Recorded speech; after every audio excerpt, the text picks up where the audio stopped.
This is the Big O Show. This is the Big O Show. All right, welcome back. Big O with you. We take you till about 1:30 here. We're going to talk a little Miami Dolphins football with Alain Poupart, as we always do, and our Sports Grill Miami Dolphins report.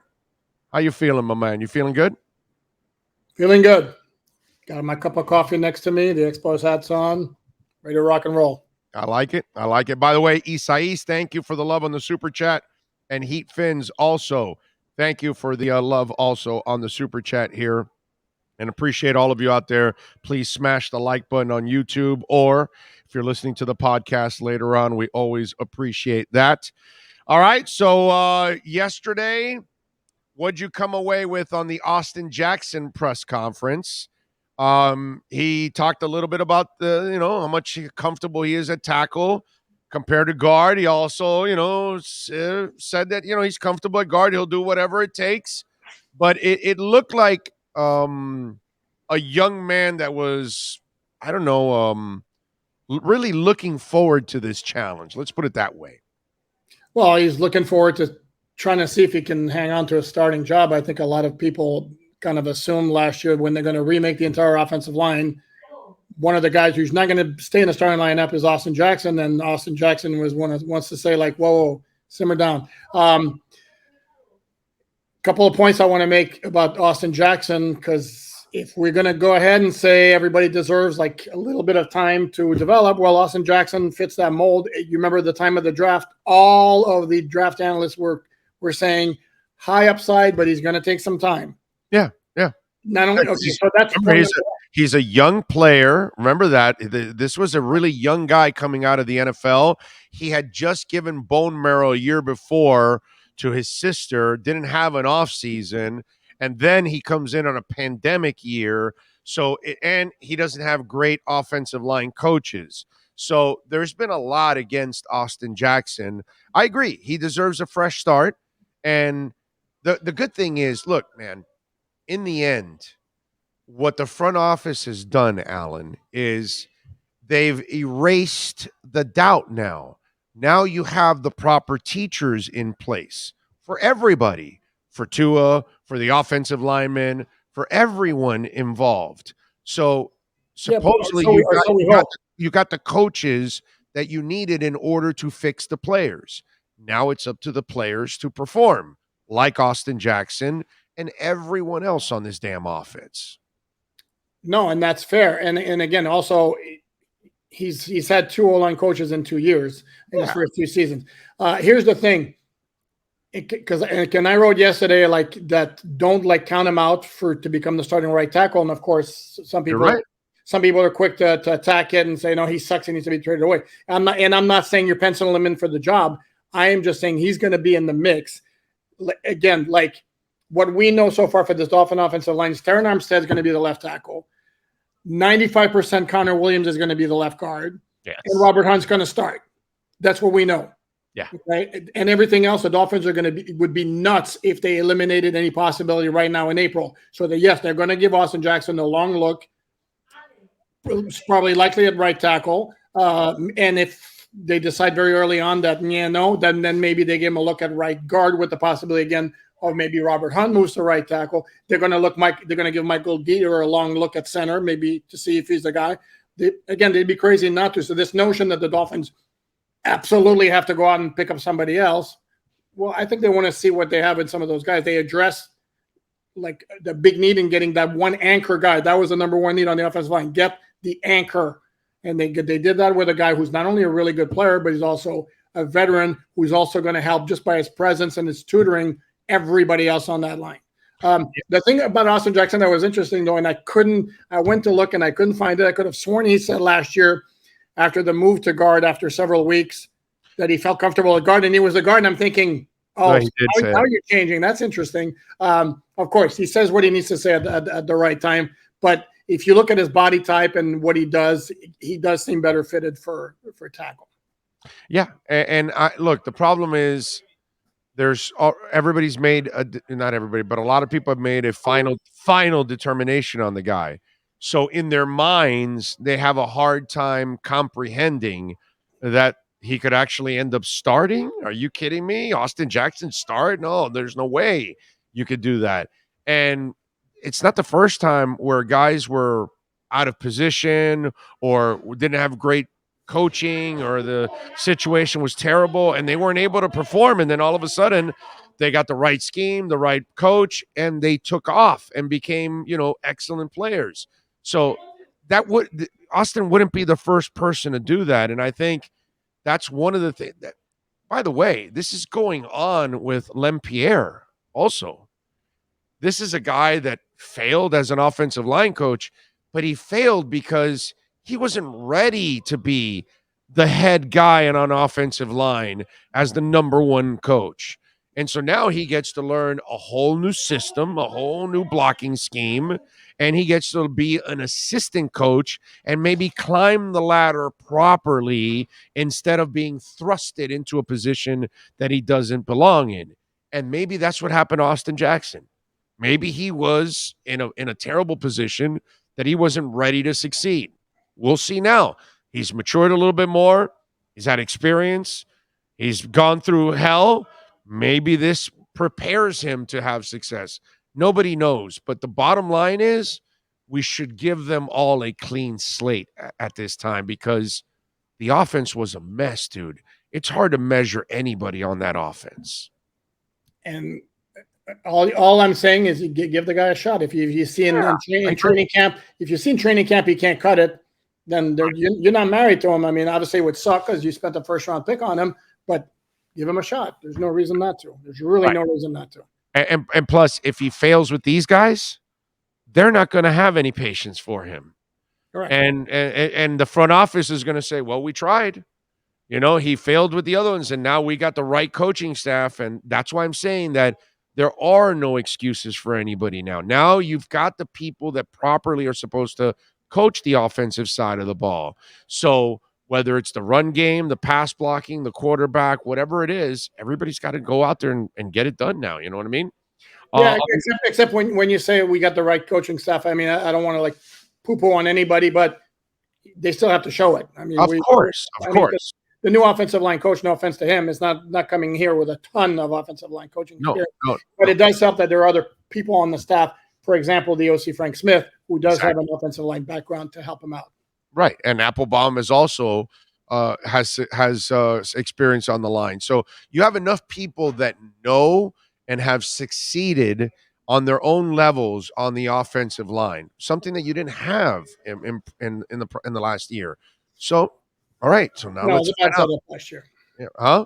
It was a bad setup last year. It was a bad setup last year. Yeah. All right, Gesicki, very entertaining as always, incredibly likable. He's gotten so good with the media. I mean, because when he first started, he was kind of timid. He seemed a little bit defensive, like a little bit like maybe not like as sure of himself, and maybe a little bit defensive. And he's just gotten better and better and better. And now he's great with the media.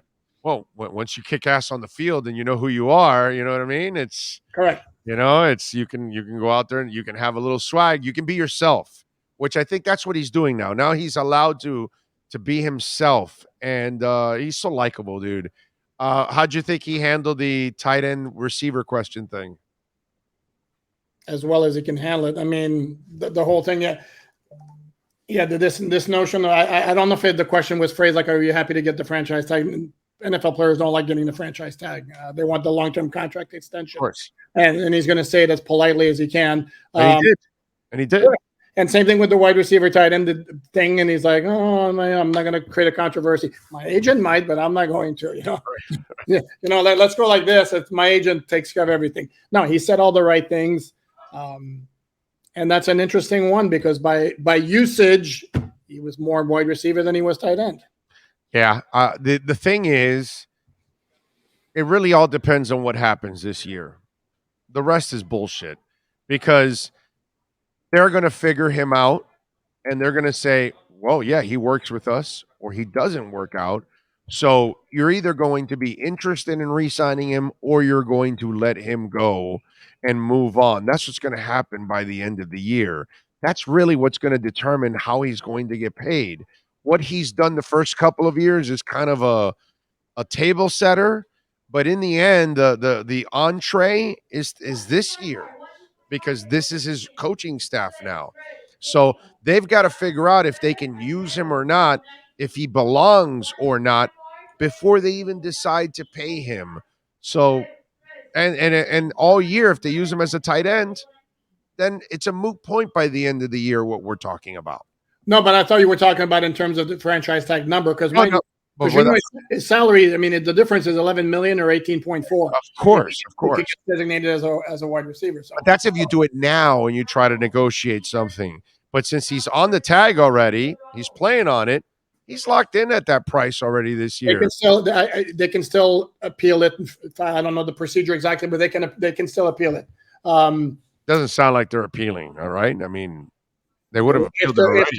If they're doing it, they may be doing it behind the scenes. That I don't know, and it's certainly not going to come from Gesicki. Some tells me that somebody would have broken that if they're challenging the league in that sense. I'm just saying because that always comes out with everybody else. You know what I'm saying? But here's the thing: it may be part of the negotiations with the Dolphins for a long-term contract, as in, this is what we might do, and we might very well win it. But if you take care of us with a long-term extension, obviously we're going to drop it. So that's why I don't think it would necessarily happen right away, because I think his preference, as he said, is a long-term deal. It's not the franchise tag, whatever position he winds up. And as you don't believe by any stretch that there's any talk of long-term deals right now, right? No, I don't. I can't say that. It would be incredibly irresponsible for the Dolphins to be talking long-term deal with him now that you changed offenses. But you cannot do anything with Mike Gesicki anymore until the end of the season when you finally get a feel for what he is. If he's fitting and playing well, then you start negotiating midway through the year and try to have a deal by the end of the year for him in place. If he's not, there's no need to negotiate. You need to move on, unfortunately. As much as we like him, if he doesn't fit the scheme, he doesn't fit the scheme. So but here's the thing, and I've been thinking about this, is this idea of like fitting the scheme. Mike Gesicki, no matter what scheme, is always going to be a 6'6" guy who's going to be a matchup problems for defense because of that. So you can always make use of a Mike Gesicki with his skills. Oh, whoa! Not when you have this kind of dedication to the run. You're going to have to block. They're not going to run 100%. I don't agree with you there. On the second level, you're going to have to. He's going to have to pick up linebackers and safeties.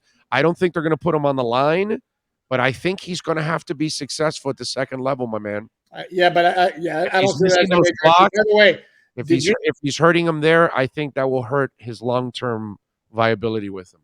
But it would have to be really bad. The thing is, what's going to come down to me more, it's going to be more of a question of how much resources you're willing to devote into him. And one other point I want to make, and actually, I had thought about this when I saw him yesterday, and then one of my followers mentioned it, and I was like, yeah, big time.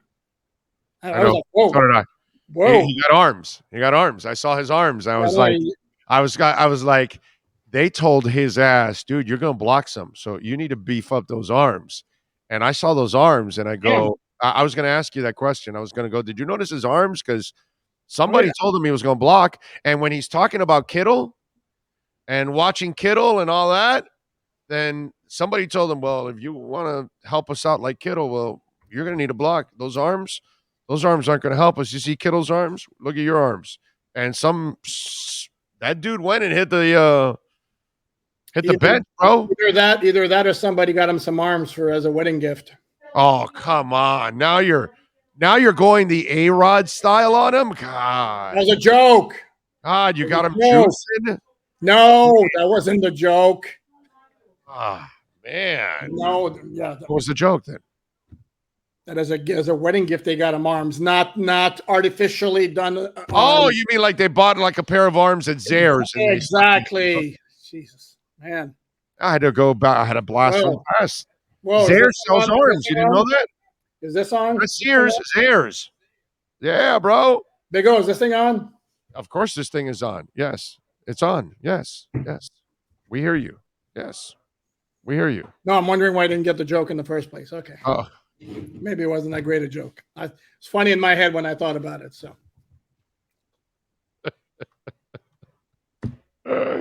All right, so you were thinking the same thing, huh? They told us, yo, you're gonna have to block some with those arms.